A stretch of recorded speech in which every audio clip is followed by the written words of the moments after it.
Hey everyone, I'm Steve. This is the American Garage. This time on the American Garage. On this episode of the American Garage, Steve walks us through the teardown phase of the David Bradley Restoration Project. All this and more to come on this episode of the American Garage. Before you start any project, you're going to need a good place to work. Now, you don't have to have a garage, and even people who have a garage don't always have a garage, if you know what I mean. It's time to clean that thing out. Well, here we have a typical American garage, which is a great place to work. So let's have a look and set up ourselves a workspace. Now, the next thing that you're going to need is a good workbench. Now, you don't have to have a fancy or expensive workbench. You just have to have a place to organize yourself and to work.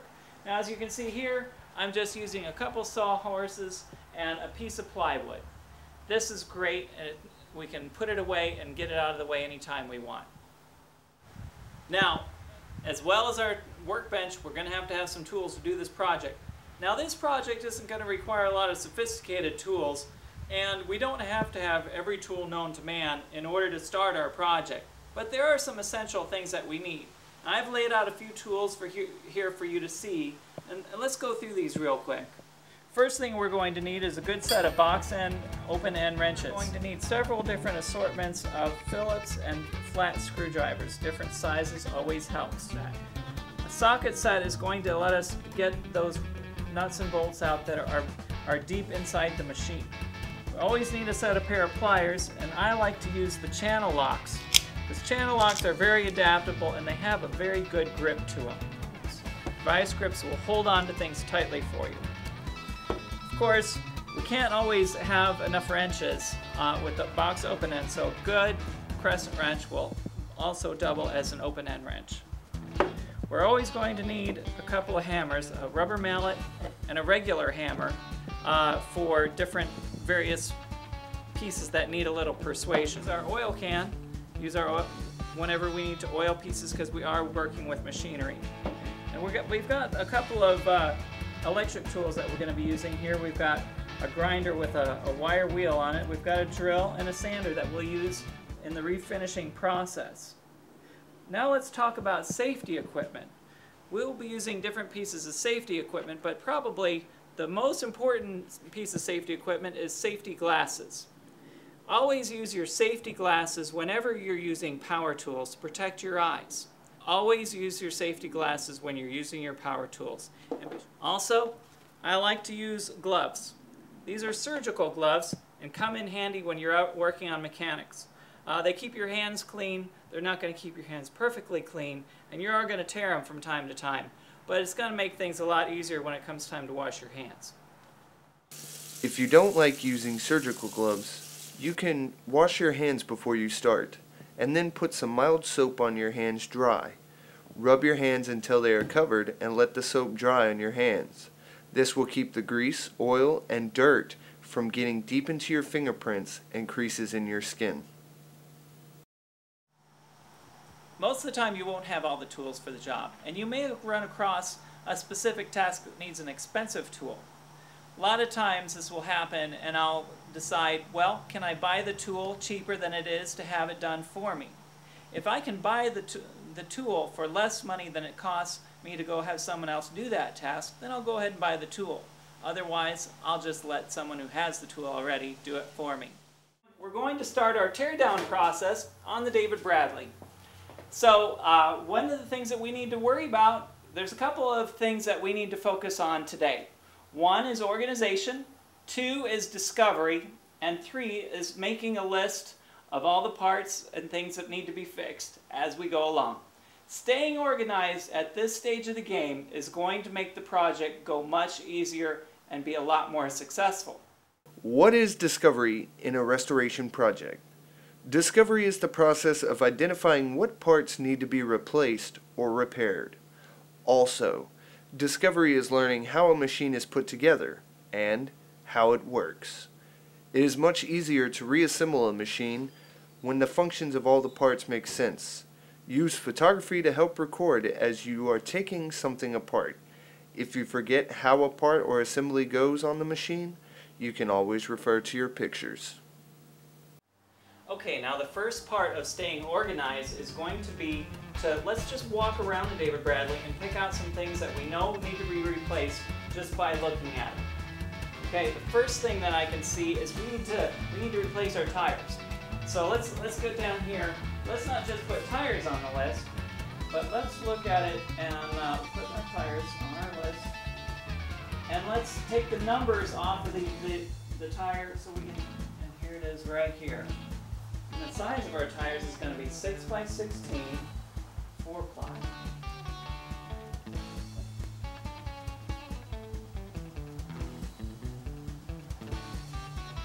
I don't see anything here.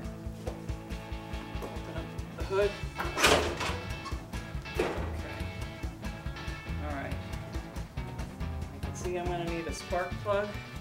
I'm going to need some points and condenser.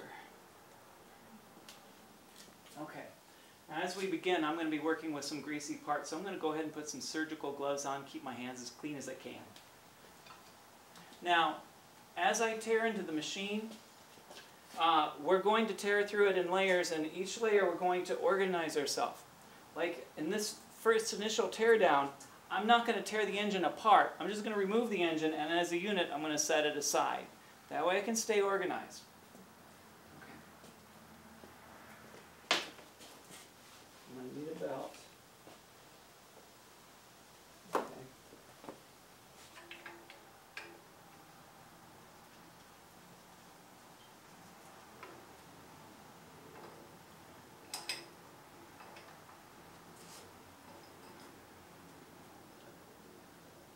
Okay, now one of the things that you want to think about is we've got all these nuts and bolts coming off of here, and we don't want to get them mixed up. So, and I'll keep the nuts and bolts that I'm taking off in a sandwich bag with the item that they came off from. So I'm not going to remember what these are. So I'm going to put a label inside my sandwich bag with it, and these are engine bolts. Okay. Then I'll put my note in with the bolts so I'll know what they belong to. And we'll set that aside. Okay.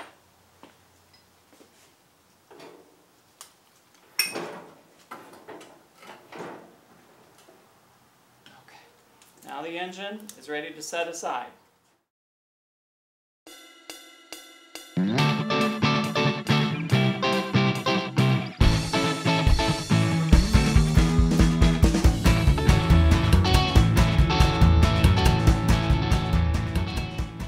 Looks great, doesn't it? Just imagine when we get her all repainted. Now, you just watched me take off a large piece, the hood.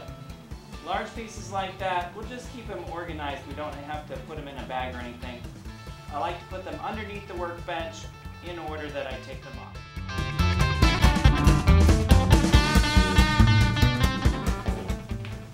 Now I want to tell you something else. Now, you would think that I would take these and put them in a baggie just like everything else. But with an object like this, what we can do a lot of times is leave them on the part and just put them right back on. And that way, after it's been loosened, that way we don't lose them. And we know what part they go with. So I'm going to put this nut and bolt right back on the strap that it came off of. And that way we'll keep them together. You see that?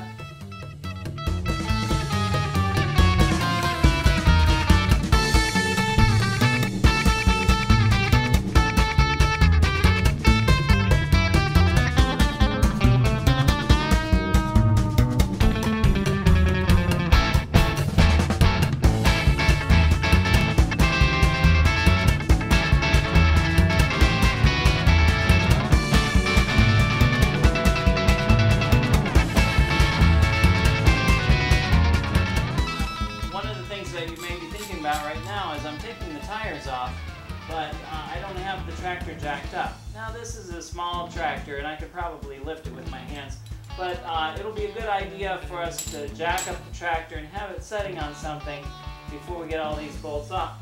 However, I'm going to take all of the lug nuts off except for one on each wheel. That'll hold it together until we get the jacks on.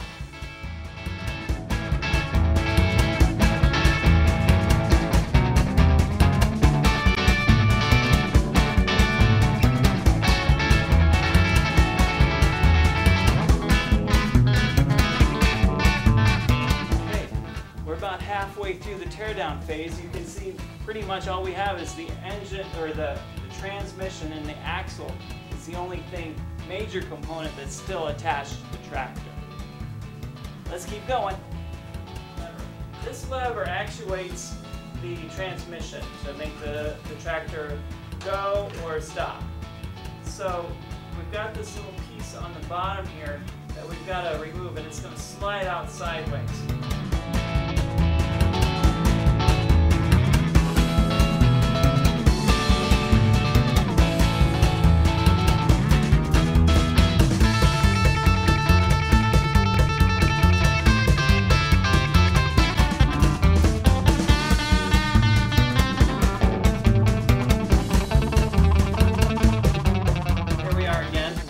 No need to put these in a bag if we put them right back on the piece they came from.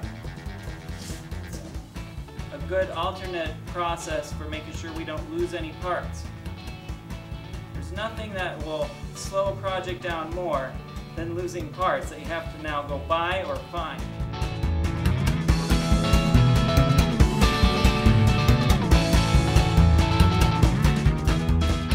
Now this is a dilemma.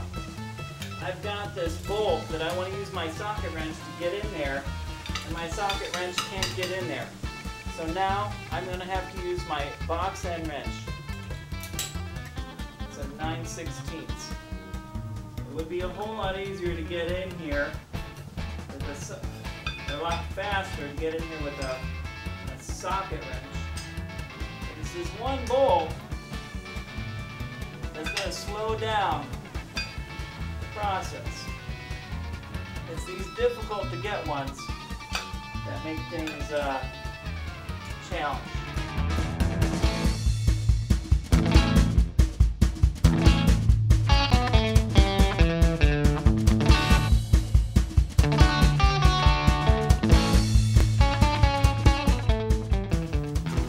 Now, can you see how we have this seam right here? We just took an engine mount or a transmission mount bolt out through here. So one of the things that I want to point out to you is that this bolt that holds the transmission mount on right here, these two bolts are also transmission case bolts. So we're going to take these and we're going to turn them back in because they are actually holding the transmission together. You see that? So we'll put those back in so that the transmission doesn't come apart. There are other transmission bolts, but it's always good to keep those in there. So we'll just turn them in a little bit.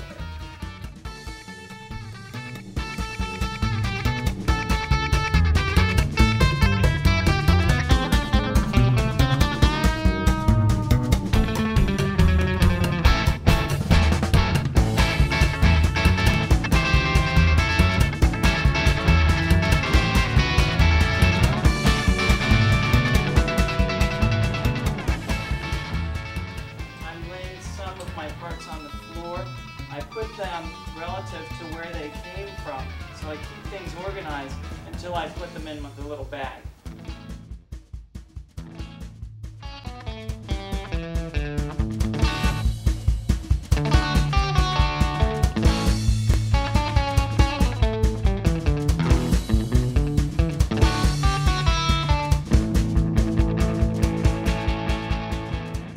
Okay, now we've got our David Bradley completely disassembled by its major components. As you can see, all we're left with now are the handlebars. So we had a good tear down. We took several notes. We've got our list ready with all the stuff that we're going to be looking at and replacing. So I think this is a good place to stop for today. Come back tomorrow and we'll continue. Now before I finish, look at what happened to my gloves. I told you that they wouldn't last long. But, as you can see, it's going to make my hands much easier to wash. Next time on The American Garage, Steve begins the next phase of the David Bradley Restoration Project, focusing on rust removal and paint techniques. We'll see you next time on The American Garage.